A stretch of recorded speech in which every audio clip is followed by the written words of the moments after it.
Les habits neufs de l'empereur. Un conte d'Andersen. Il y a de longues années, vivait un empereur qui aimait plus que tout les habits neufs, qu'il dépensait tout son argent pour être bien habillé. Il ne se souciait pas de ses soldats, ni du théâtre, ni de ses promenades dans le bois, si ce n'est pour faire le montre de ses vêtements neufs. Il avait un costume pour chaque heure, de chaque jour de la semaine, et tandis qu'on dit habituellement d'un roi qu'il est au conseil, on disait toujours de lui « l'empereur est dans sa garde-robe ». Dans la grande ville où il habitait, la vie était gaie et chaque jour beaucoup d'étrangers arrivaient. Un jour arrivèrent 2 escrocs qui affirmèrent être tisserands et être capables de pouvoir tisser la plus belle étoffe que l'on pût imaginer. Non seulement les couleurs et le motif seraient exceptionnellement beaux, mais les vêtements qui en seraient confectionnés posséderaient l'étonnante propriété d'être invisibles aux yeux de ceux qui ne convenaient pas à leur fonction ou qui étaient simplement idiots. Ce seraient des vêtements précieux, se dit l'empereur. Si j'en avais de pareils, je pourrais découvrir qui de mes sujets ne sied pas à ces fonctions et départager les intelligents et les imbéciles. Je dois sur le champ me faire tisser cette étoffe. Il donna aux 2 escrocs une avance pour leur travail et ceux-ci se mirent à l'ouvrage. Ils installèrent leur métier à tisser, mais ils firent semblant de travailler, car il n'y avait absolument aucun fil sur le métier. Ils demandèrent la soie la plus fine et l'or le plus précieux, qu'ils prirent pour eux, et restèrent sur leur métier vide jusqu'à bien tard dans la nuit. « Je voudrais bien savoir où ils en sont avec l'étoffe, se dit l'empereur. Mais il se sentait mal à l'aise à l'idée qu'elle soit invisible aux yeux de ceux qui sont sots ou mal dans leurs fonctions. Il se dit qu'il n'avait rien à craindre pour lui-même, mais préféra dépêcher quelqu'un d'autre pour voir comment cela se passait. Chacun dans la ville connaissait les qualités exceptionnelles de l'étoffe, et tous étaient avides de savoir combien leurs voisins étaient inaptes ou idiots. « Je vais envoyer mon vieux et honnête ministre près des tisserands, se dit l'empereur. Il est le mieux à même de juger de l'allure de l'étoffe. Il est d'une grande intelligence, et personne ne fait mieux son travail que lui. » Le vieux et bon ministre alla donc dans l'atelier où les 2 escrocs étaient assis, travaillant sur leur métier vide. « Que Dieu nous garde », pensa le ministre en écarquillant les yeux. « Je ne vois rien du tout. » Mais il se garda bien de le dire. Les 2 escrocs l'invitèrent à s'approcher et lui demandèrent si ce n'était pas là en effet un joli motif et de magnifiques couleurs. Puis ils lui montrèrent un métier vide. Le pauvre vieux ministre écarquilla encore plus les yeux, mais il ne vit toujours rien, puisqu'il n'y avait rien. « Mon Dieu, pensa-t-il, serais-je sot ? Je ne l'aurais jamais cru, et personne ne devrait le savoir. Serais-je inapte à mon travail ? Non, il ne faut pas que je raconte que je ne peux pas voir l'étoffe. » « Eh bien, qu'en dites-vous » demanda l'un des tisserands. « Oh, c'est ravissant, tout ce qu'il y a de plus joli » répondit le vieux ministre en regardant au travers de ses lunettes. « Ce motif, ces couleurs, je ne manquerai pas de dire à l'empereur que tout cela me plaît beaucoup. » « Nous nous en réjouissons » dirent les 2 tisserands. Puis, ils nommèrent les couleurs et discutèrent du motif. Le vieux ministre écouta attentivement afin de pouvoir lui-même en parler lorsqu'il serait de retour auprès de l'empereur. Et c'est ce qu'il fit. Les 2 escrocs exigèrent encore plus d'argent, plus de soie et plus d'or pour leur tissage. Ils mettaient tout dans leur poche et rien sur les métiers. Mais ils continuèrent, comme ils l'avaient fait jusqu'ici, à faire semblant de travailler. L'empereur envoya bientôt un autre honnête fonctionnaire pour voir où en était le travail.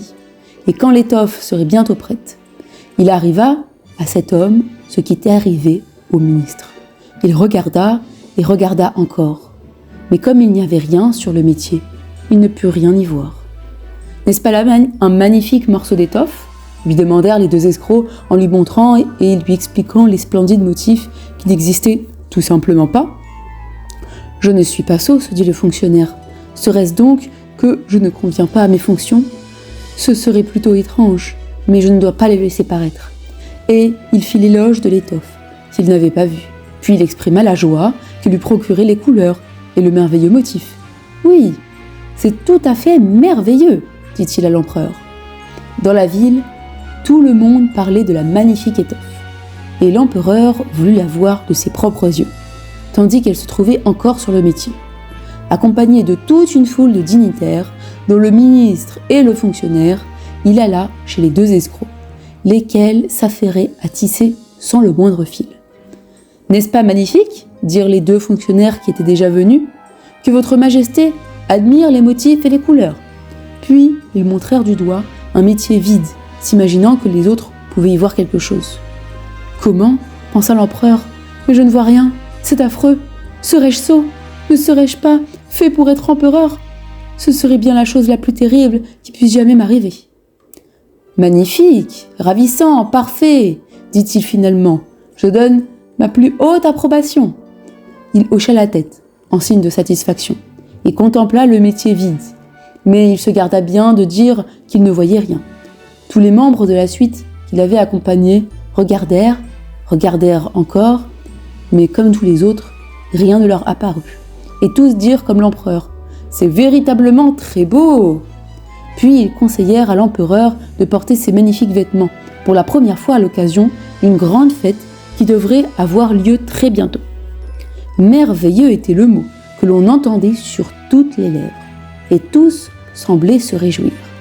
L'empereur décora chacun des escrocs d'une croix de chevalier qu'ils mirent à leur boutonnière, et il leur donna le titre de gentilhomme tisserand.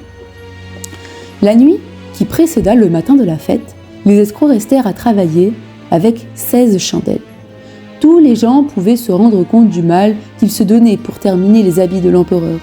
Les tisserands firent semblant d'enlever l'étoffe, 2 sur le métier, coupèrent dans l'air avec de gros ciseaux, cousirent avec des aiguilles sans fil et dirent finalement « Vous voyez, les habits neufs de l'empereur sont à présent terminés.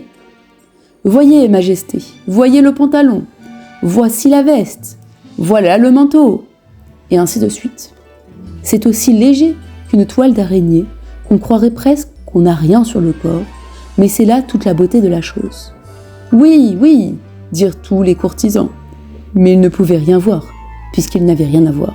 « Votre Majesté impériale veut-elle avoir l'insigne bonté d'ôter ses vêtements, afin que nous puissions lui mettre les nouveaux, là, devant le grand miroir ?» L'empereur enleva tous ses beaux vêtements, et les escrocs firent comme s'ils lui enfilaient chacune des pièces du nouvel habit, qui apparemment venait tout juste d'être cousu. L'empereur se tourna et se retourna devant le miroir. « Dieu, comme cela vous va bien! Quel dessin, quelle couleur !» s'exclamait tout le monde. « Ceux qui doivent porter le dais au-dessus de votre majesté, ouvrant la procession, sont arrivés, » dit le maître des cérémonies. « Je suis prêt, dit l'empereur. Est-ce que cela me va bien ?» Et il se tourna encore une fois devant le miroir, car il devait faire semblant de bien contempler son costume. Les chambellans qui devaient porter la traîne du manteau de cour tâtonnaient de leurs mains le parquet, faisaient semblant d'attraper et de soulever la traîne. Ils allèrent et firent comme s'ils tenaient quelque chose dans les airs. Ils ne voulaient pas risquer que l'on remarquât qu'ils ne pouvaient rien voir. C'est ainsi que l'empereur marchait devant la procession sous le magnifique dais. Et tous ceux qui se trouvaient dans la rue ou à leurs fenêtres disaient « Les habits neufs de l'empereur sont admirables, quel manteau avec traîne de toute beauté, comme elle s'étale avec splendeur !»